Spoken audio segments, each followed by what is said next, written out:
On the morning of August 15, 2021, Naila left her home for a human rights meeting in Kabul.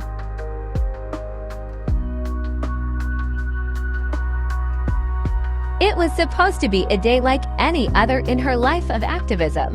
Since 2012, Naila had been deeply engaged in advocating for human rights, especially for Afghan women and girls. But as she stepped into the street that day, something felt different. The city was tense. Whispers quickly turned into panic. People were running, cars honking, doors shutting. News spread like wildfire. The Taliban had entered Kabul. The Republic had fallen. Naila froze. Her heart raced. The world she had fought for, lived for, was crumbling.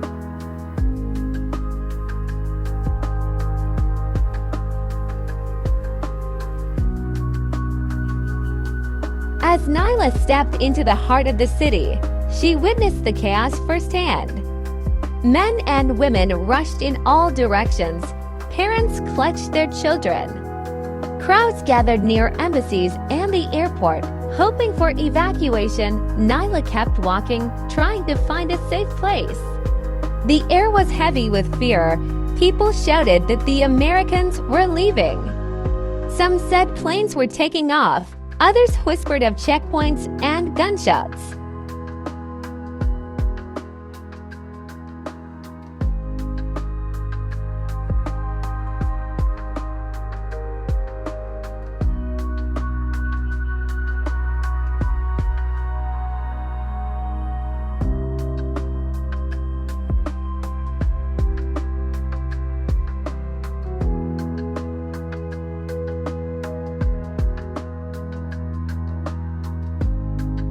For days, Naila tried to reach the airport.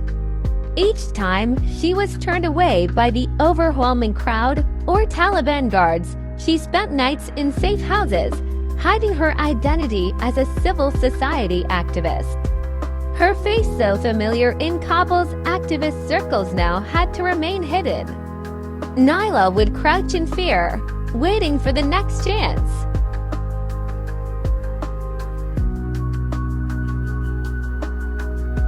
When the airport route failed, Naila made a bold decision. She would escape overland through the Quetta border, disguised and afraid. Naila joined others in a crowded truck. Days of travel under scorching sun and freezing nights followed. She was terrified, especially of Taliban patrols and border agents. She had no passport, no official documents, only the will to survive.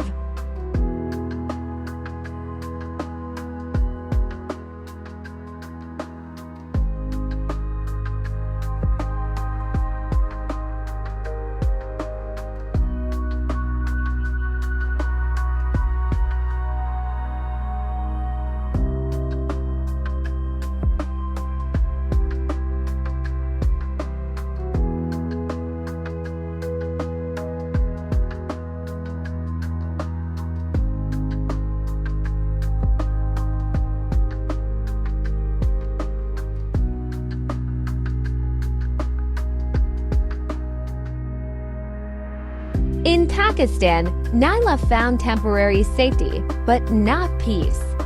She lived in hiding, staying indoors, fearing deportation. Her family back home cried over phone calls, asking if she was safe.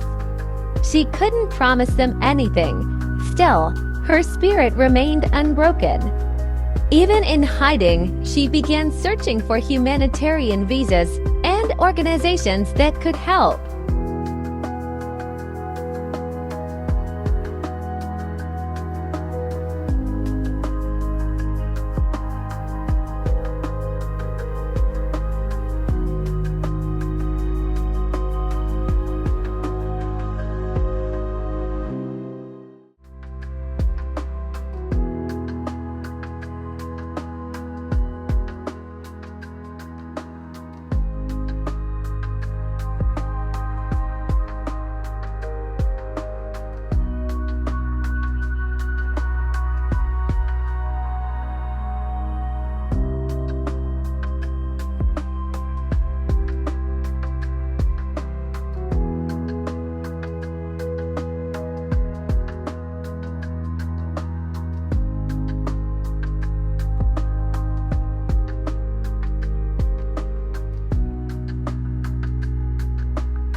After months of waiting and uncertainty, Nyla finally received approval to relocate to Germany. When she landed, she felt both relief and heartbreak.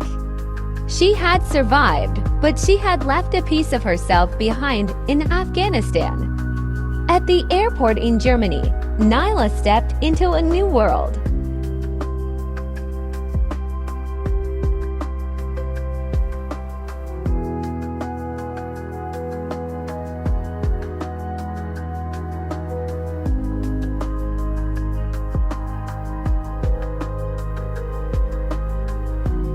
She was taken to a refugee camp, where she began her new life in a small dormitory room.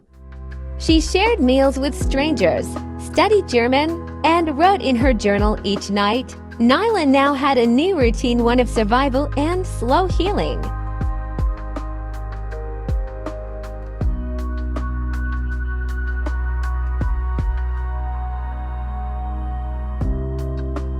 Determined to reclaim her voice, Nyla enrolled in language courses, applied for scholarships, and reconnected with other activists through online platforms. Her passion reignited as she spoke at virtual panels, taught young girls remotely, and advocated for those still in hiding.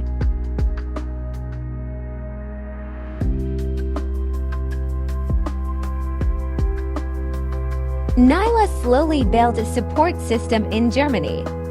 She made friends, attended protests, and began to feel seen again. Though far from home, she carried Afghanistan in her heart.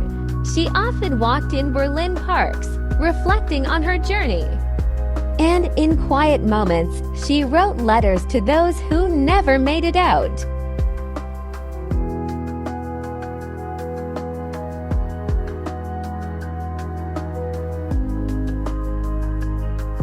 Nyla's journey had taken her through darkness, fear, and loss, but she emerged stronger. Her fight for justice had not ended, it had just changed its location. Now her voice echoes not just in Kabul, but across borders. She speaks for those silenced. She stands for those forced to kneel. Nyla remains a symbol of courage, dignity, and resistance.